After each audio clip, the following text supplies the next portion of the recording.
নিজের দেশের মানুষকে হত্যা করে গদি রক্ষার জন্য তারা কখনো রাজনৈতিক দল হতে পারে না। তারা একটি সন্ত্রাসী দল। 15 বছরের মাথায় এসে যারা এই যুদ্ধের সূচনা করেছিল, আমি তাদেরকে আমার অন্তরের অন্তঃস্থল থেকে গভীর ভালোবাসা এবং শ্রদ্ধা জ্ঞাপন করছি।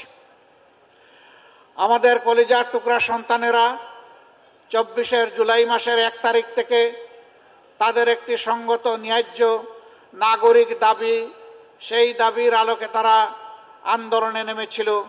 কিন্তু সেই পুরানা কায়দায় হেলমেট এবং হাতুড়ি বাহিনী পাঠিয়ে সরকারি সন্ত্রাসীদেরকে লেলিয়ে দিয়ে সেই আন্দোলনকে দমন করার চেষ্টা করা হয়েছিল। এই আন্দোলনের পোস্টার বয়েছিল আন্দোলনে অংশগ্রহণকারী প্রতিটি ছাত্রছাত্রী। তাদের অঙ্গীকার ছিল, হয় আমরা দাবি আদায় করব, না হয় আমরা শাহাদত বরণ করব, মাঝখানে কোনো কিছু আমরা মেনে নেব না। তারা ধারণা করেনি এই দেশেরই একটি সরকার, বৈধ হোক অবৈধ হোক, জনগণের ট্যাক্সের টাকা নাড়াচাড়া করে সেই সরকার জনগণের ট্যাক্সের পয়সায় কিনা, টাকায় কিনা অস্ত্র দিয়ে, গুলি দিয়ে নির্মমভাবে এদেশের মানুষকে হত্যা করার নির্দেশ দেবে। তারা হত্যাকারী। তারা ক্ষমতায় থাকলেও হত্যাকারী, ক্ষমতার বাইরে থাকলেও হত্যাকারী।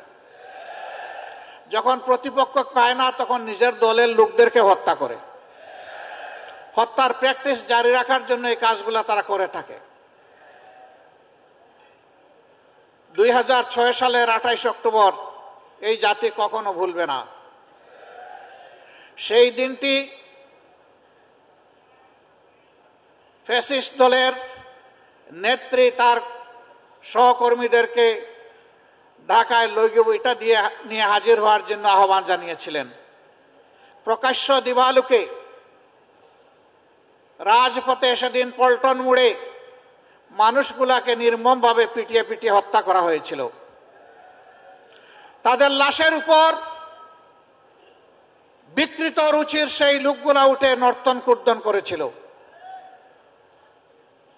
হত্যাকারী, হত্যার নির্দেশদাতা, পরিকল্পনাকারীদের বিরুদ্ধে মামলা হয়েছিল। কিন্তু ক্ষমতায় এসে, ক্ষমতার গরমে সেই মামলা তারা গিলে ফেলেছিল।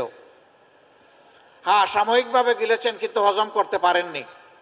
এটা আপনাদের বোধ হজমের কারণ হবে ইনশাআল্লাহ। সেদিনকার হত্যাকাণ্ড থেকে শুরু করে 2009 সালের 10 জানুয়ারি ক্ষমতায় আসার পর থেকে ধারাবাহিকভাবে যতগুলা হত্যাকাণ্ড সংগঠিত করেছেন তার সবগুলার বিচার এই বাংলার মানুষ চায়, এই বাংলার মাটিতেই দেখতে চায়। একজন অপরাধীও যেন এখান থেকে বাঁচতে না পারে তা আমরা দেখতে চাই। তাতে সময় যা লাগুক দেখে বিচার করতেই হবে। এরা রাজনৈতিক দল হতে পারে না।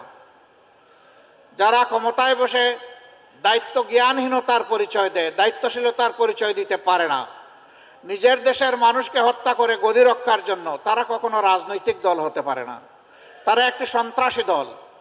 ইতিমধ্যেই সরকার তাদের সন্ত্রাসী ছাত্র সংগঠনকে নিষিদ্ধ ঘোষণা করেছে।